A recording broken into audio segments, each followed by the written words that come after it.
الحمد لله رب العالمين وبه أستعين وأشهد أن لا إله إلا الله وحده لا شريك له وأشهد أن محمدا عبده ورسوله صلى الله عليه وعلى آله وصحبه وسلم تسليما كثيرا. أما بعد، قال شيخ الإسلام محمد بن عبد الوهاب رحمه الله: اعلم رحمك الله أنه يجب على كل مسلم ومسلمة تعلم ثلاث هذه المسائل والعمل بهن.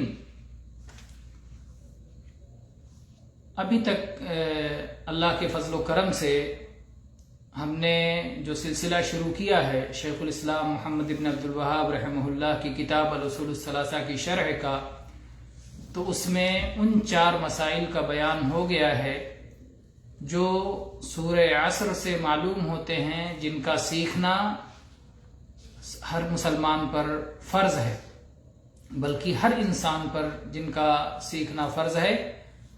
جو 4 مسائل یہ ابن آدم پر اللہ کی حجت ہیں، اور جس کے بارے میں امام شافعی رحمہ اللہ نے فرمایا ہے کہ اگر یہی ایک صورت اللہ تعالیٰ نے نازل کر دی ہوتی تو یہ بندوں کی ہدایت کے لیے، ان پر حجت کے لیے کافی ہو جاتی. اس رسالے کا بیان ہو گیا. در حقیقت ایسا معلوم ہوتا ہے کہ الاصول الثلاثہ کے نام سے جو کتاب یا رسالہ چھپا ہوا ہے اس کے اندر بہت سارے رسائل ہیں. تو یہ تھا پہلا رسالہ جو مکمل ہو گیا. شیخ الاسلام محمد بن عبد الوہاب رحمہ اللہ کا طریقہ کار یہ ہے کہ بہت مختصر لفظوں میں بڑی قیمتی باتیں کہتے ہیں، کہ لوگ پھیلا کر کے تفصیل کر کے بہت ساری باتیں کہتے ہیں لیکن ان میں برکت کم ہوتی ہے. لیکن شیخ کے یہاں باتیں کم ہوتی ہیں، ان میں برکت بہت زیادہ ہوتی ہے. تو یہ شیخ کا معاملہ ہے. تو یہ مختصر سا رسالہ جو تمام ہوا، اب دوسرا رسالہ شروع ہونے جا رہا ہے. پہلے رسالے میں 4 مسائل کا بیان تھا اور اس رسالے میں 3 مسائل کا بیان ہے، اور پھر اس طرح سے اس کے بعد اور بھی کئی رسائل آئیں گے. یہ سارے رسائل الاصول الثلاثہ کے نام سے اکٹھا طبع کر دیے گئے ہیں. یہ چھوٹے چھوٹے رسالے ہیں، گویا کسی کو خط لکھ کے بتایا جا رہا ہے اور ایک قیمتی بات مختصر وقت میں اسے بتائی جا رہی ہے. تو شیخ نے اس رسالے کو بھی اسی انداز میں، جو آپ کا شاندار اور محبوب خوبصورت انداز ہے، اسی طرح سے آپ نے اس کو بھی شروع کیا.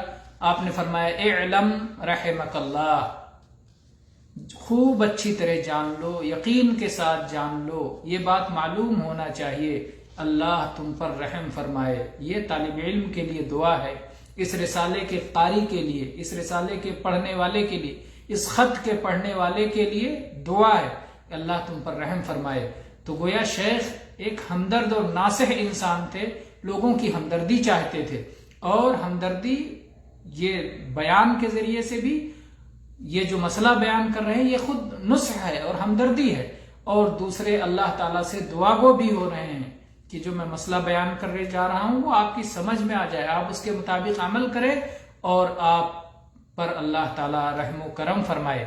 تو یہ نصح کا تقاضا ہے اور یہ ہمدردی کا تقاضا ہے، اور طالب علم کے ساتھ در حقیقت یہی سلوک ایک معلم کا ہونا چاہیے، ایک مربی کا، ایک داعی کا، کہ وہ طالب علم کے ساتھ اچھے انداز میں پیش آئے. تو نبی کریم صلی اللہ علیہ وسلم کا اسوہ بھی اسی کے مطابق ہے کہ آپ نے تعلیم کے اندر رفق و نرمی کا جو انداز اپنایا ہے، کہ بہت سارے صحابہ کرام کی گواہیاں موجود ہیں کہ ہم نے آپ سے زیادہ بہترین معلم نہیں پایا. تو بہرحال اللہ کے نبی کریم صلی اللہ علیہ وسلم کی پیروی کرتے ہوئے اور آپ کی اتباع کرتے ہوئے، آپ کے اسوے کو اپناتے ہوئے شیخ نے نصح کا طریقہ اپنایا اور فرمایا: اعلم رحمک اللہ، اس بات کو خوب اچھی طرح جان لو، سمجھ لو، معلوم کر لو، اللہ آپ پر رحم فرمائے. کیا معلوم کر لو؟ انہ یجب علی کل مسلم و مسلمۃ تعلم ثلاث هذه المسائل والعمل بہن، کہ ہر مسلمان مرد اور ہر مسلمان عورت پر ان 3 مسائل کا سیکھنا اور ان پر عمل کرنا فرض ہے، واجب ہے، فرض ہے، لازم ہے. یجب واجب کہتے ہیں. بعض لوگ واجب اور فرض میں فرق کرتے ہیں، اور اکثر اہل علم واجب اور فرض میں کوئی فرق نہیں کرتے. جو چیز واجب ہے وہ فرض ہے، اور جو فرض ہے وہی واجب ہے. اور اس کا مطلب یہ ہے کہ جو شخص اس فرض پر عمل کرے گا وہ جزا کا اور انعام کا مستحق ہوگا، اور جو شخص اس پر عمل نہیں کرے گا تو وہ شخص وعید کا مستحق ہے۔ جو عمل نہیں کرے گا، جو اسے چھوڑ دے گا، فرض پر عمل چھوڑ دے گا، تو وعید کا اور سزا کا مستحق ہو جاتا ہے۔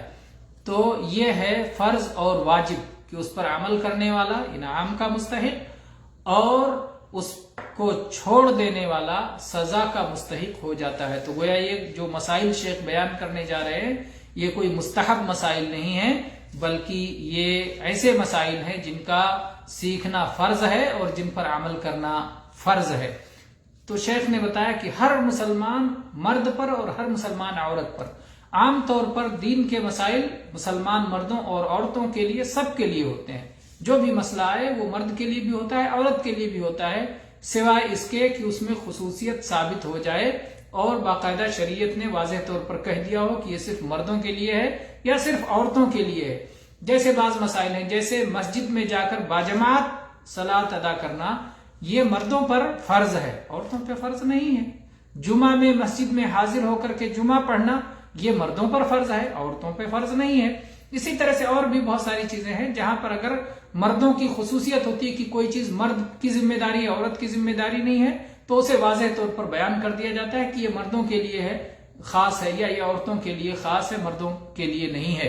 تو جو مخصوص مسائل ہیں مردوں کے یا عورتوں کے، ان کی تخصیص واضح طور پر شریعت میں بیان کی جاتی ہے، اور اگر تخصیص ثابت نہ ہو تو پھر وہ عام ہوگا، مردوں کے لیے بھی ہوگا، عورتوں کے لیے بھی ہوگا۔ یہاں شیخ نے صراحت کر دی کہ یہ جو 3 مسائل کا بیان ہونے جا رہا ہے یہ ہر مسلمان مرد اور ہر مسلمان عورت پر اس کا سیکھنا اور اس پر عمل کرنا فرض ہے۔ اس سے پہلے بھی ہم نے جب سیکھنے کی بات کی تھی تو بتایا تھا کہ سیکھنے کا مطلب صرف اس کو پڑھ لینا نہیں ہوتا ہے، کسی چیز کو پڑھ لینا، جان لینا، ایسے سرسری گزر جانا، یہ سیکھنا نہیں ہوتا ہے۔ سیکھنے میں بہت ساری چیزوں کی ضرورت ہوتی ہے، اور نبی صلی اللہ علیہ وسلم نے فرمایا ہے انما العلم بالتعلم، علم تو سیکھنے ہی سے آتا ہے، تو اس کو سیکھنا پڑتا ہے، دماغ کو حاضر رکھنا پڑتا ہے اور سمجھنا پڑتا ہے، استاذ کے پاس بیٹھنا پڑتا ہے۔